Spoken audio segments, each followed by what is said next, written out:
Sabe, no mundo que parece que está sempre nos empurrando para um lado ou para o outro, para os extremos, existe uma filosofia de milênios que propõe um caminho bem diferente, o do equilíbrio.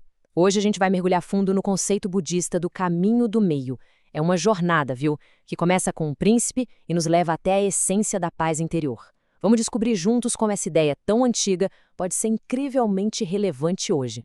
Bom, a nossa história começa lá atrás, no luxo de um palácio antigo. Lá vivia um jovem príncipe, Siddhartha Gautama. A vida dele era, assim, cuidadosamente blindada de qualquer sinal de sofrimento. Ele simplesmente não sabia o que era dor, doença ou velhice. Mas essa bolha de perfeição, ela estava prestes a estourar, e de um jeito bem dramático. Então, o que foi que deu o start nessa busca tão monumental? É o que a gente vai ver agora. Nessa primeira parte, vamos entender o problema que tirou Siddhartha da zona de conforto dele e o colocou no caminho para a iluminação. E tudo começou no dia em que ele resolveu dar uma espiada no mundo fora dos portões do palácio. Imagina só, pela primeira vez em 29 anos, Siddhartha deu de cara com a realidade nua e crua da vida. Ele viu um homem todo curvado pela idade, depois viu outro consumido por uma doença e, por fim, um corpo sem vida sendo carregado. Para um príncipe que só conhecia o perfeito, cada uma dessas cenas foi um soco no estômago. Naquele momento, ele descobriu que o sofrimento existia e o mundo dele nunca mais foi o mesmo. O impacto foi devastador. Como é que ele podia voltar para o luxo do palácio sabendo que existia tanto sofrimento do lado de fora? Naquele instante, ele tomou uma decisão radical. Naquela mesma noite, e em silêncio, ele deixou tudo para trás. Título, riqueza, família, e partiu numa busca obstinada por uma resposta para a dor que é de todo mundo. E agora, livre do palácio, Siddhartha começou a sua busca. E como muita gente faz, ele foi primeiro para os extremos. Vamos dar uma olhada nas duas primeiras tentativas dele de encontrar a verdade. Foram dois caminhos totalmente opostos que, como ele ia descobrir, eram dois becos sem saída. De um lado, a gente tinha o extremo da indulgência, aquela vida de prazeres que ele tinha acabado de abandonar. Ele já sabia, por experiência própria, que essa busca sem fim por satisfação era vazia. Não trazia uma paz que durasse. Então ele foi para o extremo oposto, o ascetismo severo. Ele se juntou a um grupo que acreditava que punir o corpo, com jejuns extremos e automortificação, podia de alguma forma libertar o espírito. E foi aí que, quase morrendo de fome, ele teve uma sacada genial. Nem a busca maluca por prazer, nem a negação dolorosa do corpo, nada disso levava à iluminação. Ele percebeu que os dois caminhos eram só formas diferentes de se embriagarem, uma distração que impedia a mente de encontrar clareza e paz de verdade. Essa percepção super profunda levou ele direto para a maior descoberta de todas. Pensa bem, se a resposta não está nos extremos, então onde é que ela está? A solução era um caminho totalmente novo. O caminho do meio.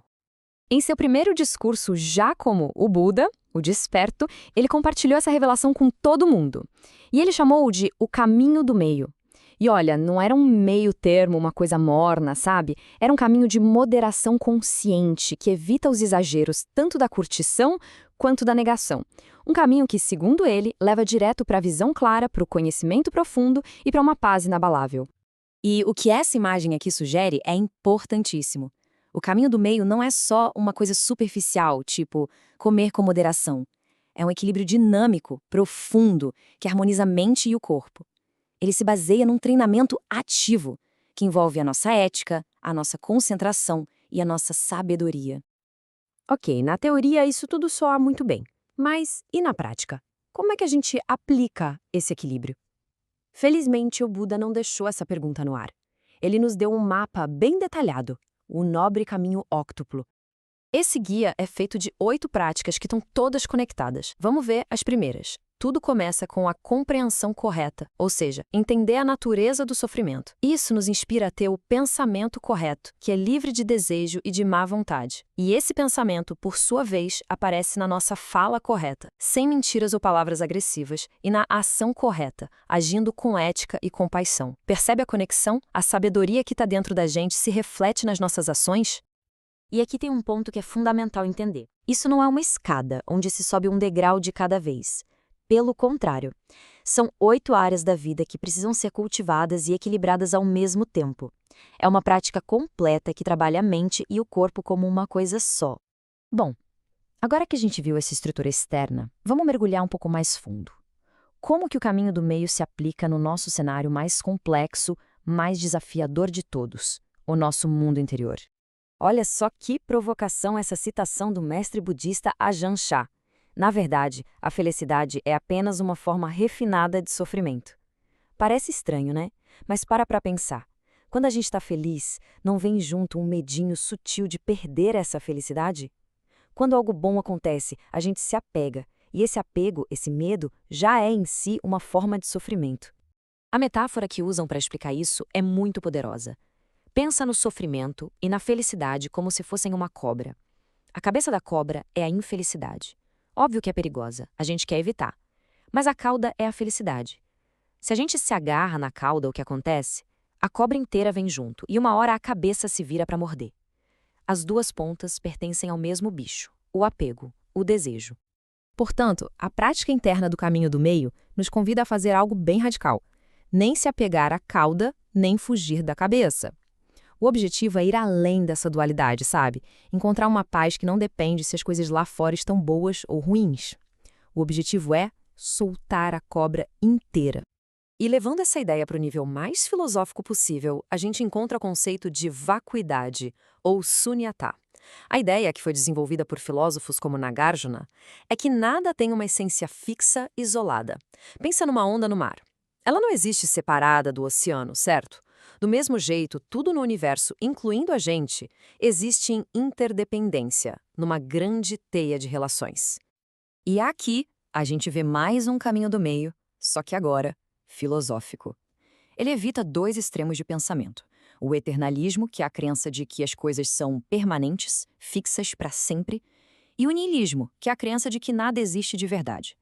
A realidade, nessa visão, não é nem uma coisa, nem outra. É um processo fluido e interconectado. Então, vamos recapitular essa nossa jornada. A gente viu que o caminho do meio é, na sua essência, uma resposta direta ao sofrimento, uma rejeição clara aos extremos de prazer e dor, um guia prático para a vida, através do caminho óctuplo, um estado de equilíbrio interior que vai além de feliz e triste, e, por fim, uma visão filosófica super profunda sobre a natureza interconectada de tudo. Isso tudo nos deixa com uma pergunta para a gente pensar. Na nossa sociedade de hoje, que é tão polarizada, tão cheia de extremos, em que áreas da nossa vida ou da sociedade em geral a gente poderia aplicar essa sabedoria antiga de encontrar um caminho de equilíbrio e de compreensão? Bom, agradeço a companhia nessa análise e até a próxima.